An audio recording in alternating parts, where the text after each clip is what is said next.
Hi, welcome to my presentation of my proposal, the faculty use and perceptions of good practice in developmental mathematics. My dissertation will be the 3-journal format.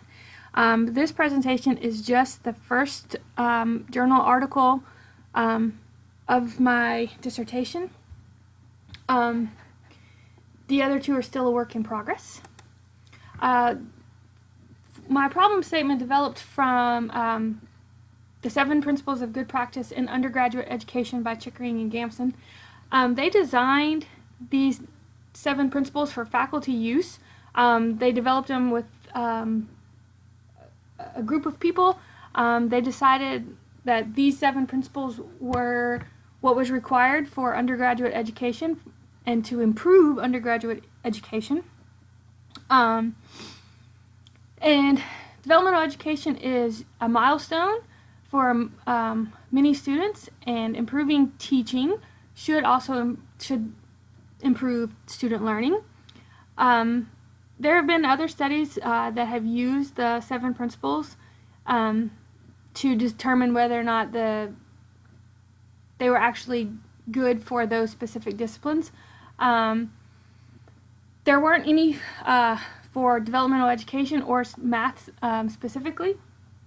So I would like to see how these good practices apply to developmental mathematics. The purpose of this study is threefold. It will build a foundation for future research on the principles and the relationship with developmental mathematics. And it also allows for a reflection, instructors, community college instructors, to reflect on their practices and how they coincide with these good practices. The significance of this study is it will help provide a background for professional development. It'll give guidelines to improve teaching and learning, and it'll especially be important for planning professional development for new instructors and established instructors. I have a conceptual framework for my study. It's based on the 7 principles of good practice. As you can see in my little diagram here, the 7 principles are student-faculty contact, cooperation among students, prompt feedback, time on task, high expectations, active learning, and diverse learning styles. Student-faculty contact is important it's an important factor for student motivation and student involvement. Cooperation among students enhances learning. It increases their thinking skills and deepens understanding. Active learning helps students store information in their long-term memory. Prompt feedback allows students to make changes to their behaviors to improve their learning. Time on task, actually, Chickering and Gamson refer to it as time management, which is an important skill for students to have effective learning. High expectations provide students with a greater opportunity to be successful, and diverse learning styles is important for developmental students to increase motivation and interest in learning.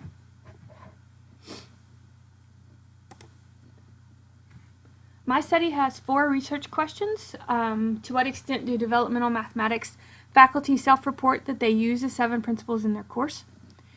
To what extent do developmental mathematics faculty members differ by employment status, gender, and education in their self-reported use of the principles?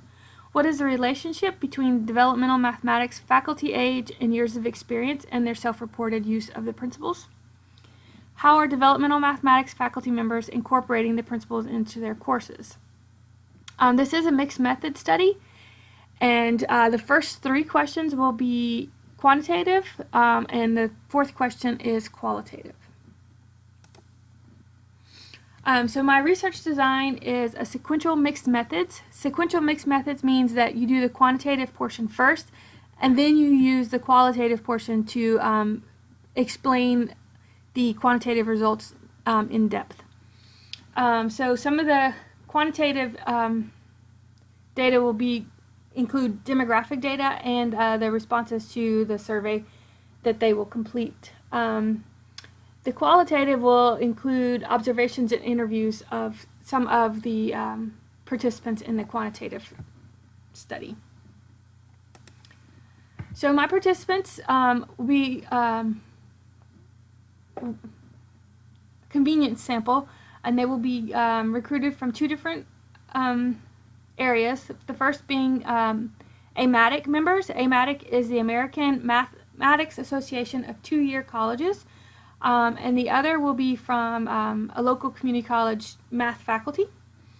They will both be contacted through email. I will have to gain access to use the membership emails for AMATIC, and have to gain permission to contact the math faculty for the college. Some of the demographic information that I will collect on these participants will include employment status, gender, and years of experience.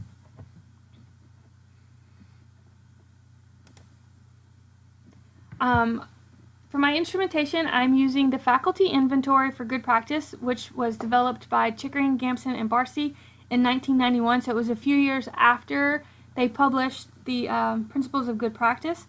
There was a high demand for some sort of inventory. The original inventory has 7 sections, one for each of the 7 principles, and each section has 10 questions.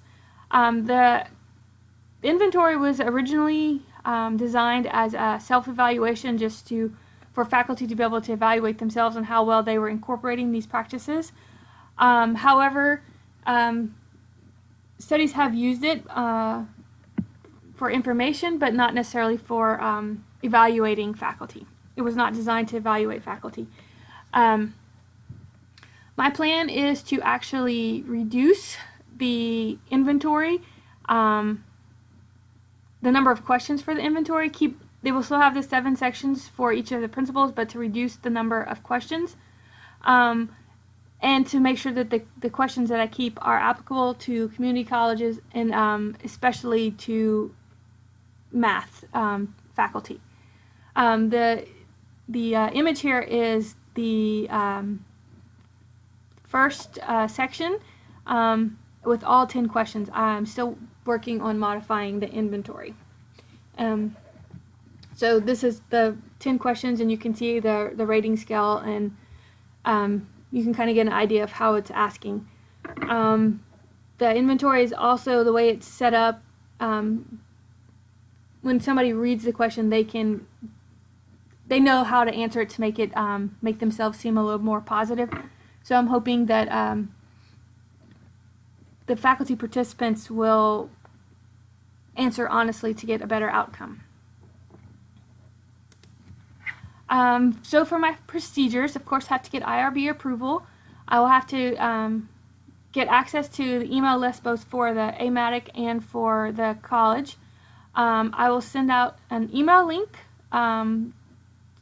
through email, and it'll have the consent form, and it will have the faculty inventory, as well as some demographic questions. Then I will analyze the data, and then I will select participants for the qualitative portion. Those participants will be selected based on their location to me, so they will mostly come from the college participants, and of course they would have had to have participated in the quantitative portion as well. I will conduct interviews and observations, and then analyze those data. So the data analysis for the quantitative, there will be means and standard deviations, t-tests, correlation coefficients, and bootstrap factor analysis, which I do not really understand yet, but my chair is supposed to help me understand that one. And then qualitative, I will use the a priori coding, categorical aggregation, direct interpretation, and in-depth, to provide an in-depth presentation of the data. And my last slide contains just couple of the references that I provided in the slides, but I have many more. The last two articles for my dissertation will be a combination of students and faculty. It would be a comparison how students sort of agree or disagree with what their faculty say about themselves and how they present their information.